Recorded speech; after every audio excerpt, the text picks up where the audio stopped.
Olá, benditos! Vamos continuar a nossa jornada juntos até o Apocalipse, desta vez com a minissérie 9 Dias com Amós, o profeta leigo. Um profeta que não é mencionado em nenhum outro lugar das Escrituras, nem mesmo nos livros de Reis e Crônicas. A mensagem divina através desse profeta é o que nós veremos a partir de hoje aqui no canal Bendito.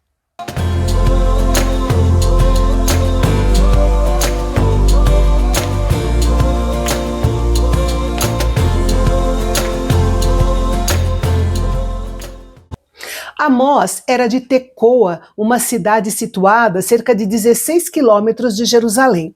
Era um homem simples do campo que cuidava do rebanho de gado e cultivava sicômoros, uma árvore que produz frutos semelhantes ao figo.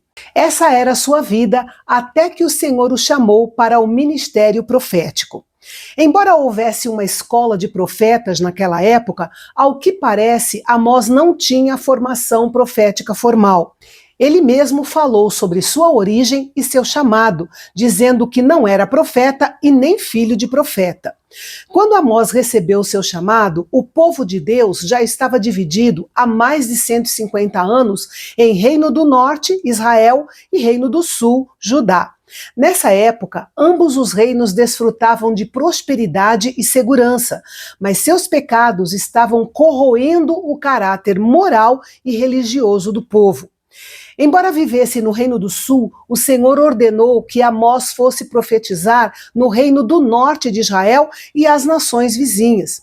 Ao que parece, ele proferiu sua mensagem profética em Betel, não muito longe de Tecoa. O Reino do Sul de Judá teve uma sucessão de reis, alguns piedosos e outros ímpios. Quem reinava na época de Amós era Uzias, um dos melhores reis de Judá. Já o reino do norte de Israel não viu nada além de uma série de reis perversos. Amós profetizou durante o reinado de Jeroboão II, e embora ele fosse um homem ímpio, foi um dos melhores reis do norte de Israel, no sentido político e militar. Sobre o terremoto mencionado aqui, não há nenhuma menção deste evento nos livros históricos. Mas é importante pontuar que terremotos são comuns na Palestina, especialmente em suas fronteiras de leste e oeste. Esse terremoto deve ter sido de uma gravidade excepcional, pois não somente a profecia de Amós é datada por ele, mas também o terror causado por ele é mencionado muito tempo depois pelo profeta Zacarias. Amós trouxe uma mensagem de julgamento contra o reino do norte de Israel. O povo desobediente estabeleceu centros de adoração em Dan, Betel e Gilgal.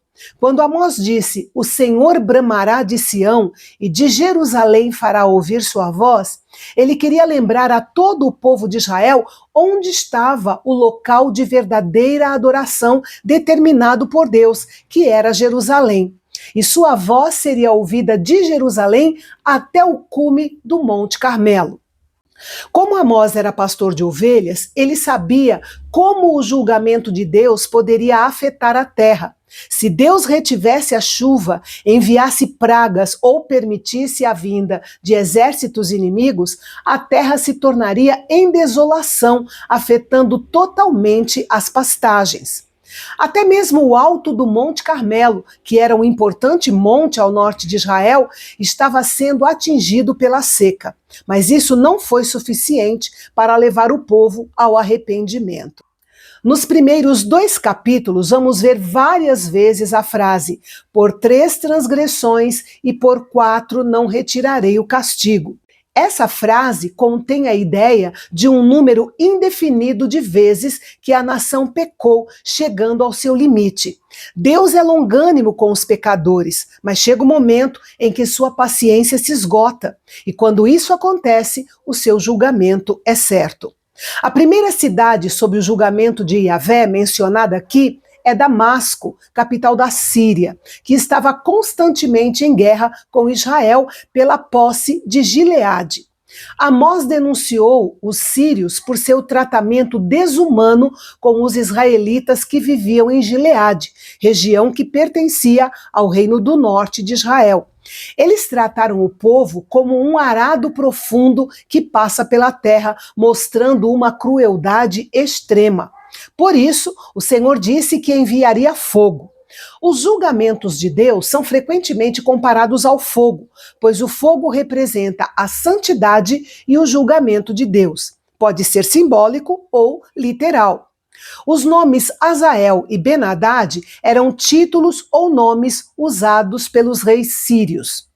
O Senhor de fato julgou a Síria e a dinastia de Azael chegou ao fim quando os assírios conquistaram a Síria e o seu povo foi levado para o cativeiro em Quir. A segunda cidade sob julgamento de Yahvé é Gaza.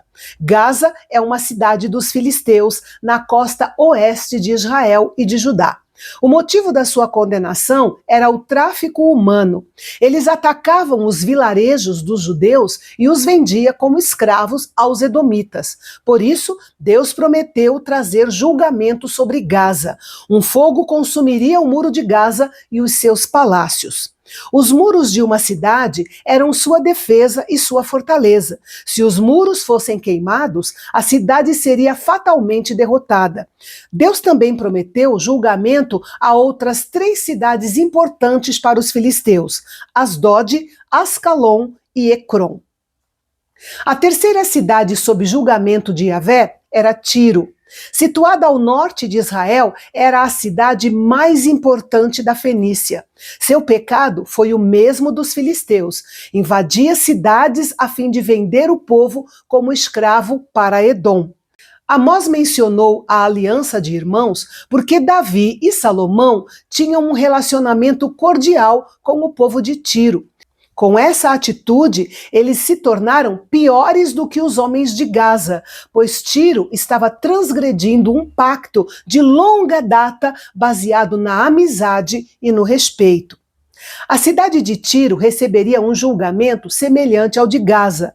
Um fogo consumiria o muro de Tiro e os seus palácios. Fatalmente, toda a cidade seria arruinada. Isso se cumpriu através de Alexandre o Grande, em 332 a.C. O povo de Edom também estava na mira do julgamento de Deus. Eles eram descendentes de Esaú, irmão de Jacó, ou Israel. Dessa forma, o Senhor pôde falar do povo de Edom como irmão do povo de Deus, uma vez que eles compartilhavam dos mesmos ancestrais, Abraão e Isaque. Deus prometeu julgamento contra Edom porque os edomitas, ou idumeus, ao longo de toda a sua história, sempre ficaram do lado dos inimigos de Israel. Eles cultivaram o mesmo ódio contra os seus irmãos israelitas que seu ancestral Esaú havia expressado contra o seu irmão Jacó. Temã e Bosra eram 2 principais cidades fortificadas de Edom que seriam destruídas pelo fogo da ira de Deus. O povo de Amon também não escaparia do juízo divino. Os amonitas eram descendentes de Ló, sobrinho de Abraão. Era um povo impiedoso e inimigo declarado dos judeus. Seu pecado foi esfaquear mulheres grávidas em Gileade com o objetivo de despovoar o território que desejavam conquistar e aumentar assim os seus limites. Essa atitude de crueldade terrível não é mencionada nos livros históricos, mas essa era uma prática de guerra aplicada com frequência naqueles dias. Como punição por causa dos seus ataques a Israel, Deus prometeu julgar aquele povo. A capital do reino de Amon, Rabá, seria atacada com grande violência e totalmente queimada. O rei e seus príncipes iriam para o exílio e o reino amonita seria destruído. O profeta Jeremias faz um relato vívido da iminente destruição do reino de Amon, citando e expandindo esta mesma passagem. E eu quero chamar sua atenção para a extensão da graça e da misericórdia de Deus. Antes de chegar a esse ponto, o Senhor avisou e esperou que esses povos se voltassem para Ele em um arrependimento genuíno. O mesmo acontece nos nossos dias. Estamos vivendo uma época de muitos avisos da parte de Deus e logo chegará o dia do juízo divino. O capítulo termina aqui. Mas ainda havia mais 3 mensagens de julgamento a serem entregues pelo profeta Amós e que nós veremos amanhã, aqui no Canal Bendito, o canal de Fala Fácil, onde a teologia é para todos.